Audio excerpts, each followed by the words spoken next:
जळगावात आज pulse polio लसीकरण मोहीम उत्साहात पार पडली.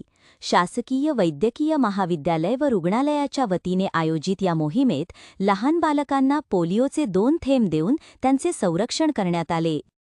यावेळी अधिष्ठाता डॉक्टर दिलीप यांनी पालकांना आवाहन करत 5 वर्षांखालील प्रत्येक बालकाला पोलिओचे 2 थेंब देणे ही प्रत्येक पालकाची जबाबदारी आहे.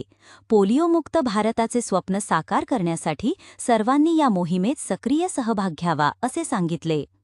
आरोग्य विभागानेही पालकांना आपल्या परिसरातील लसीकरण केंद्रावर जाऊन मुलांचे लसीकरण करून घेण्याचे आवाहन केले आहे. राष्ट्रीय पल्स पोलिओ लसीकरण मोहीम या ठिकाणी राबवण्यात आलेली आहे. काय सांगाल? मी डॉक्टर सौंदळे राज्य समन्वयक आलेलो आहे इथे.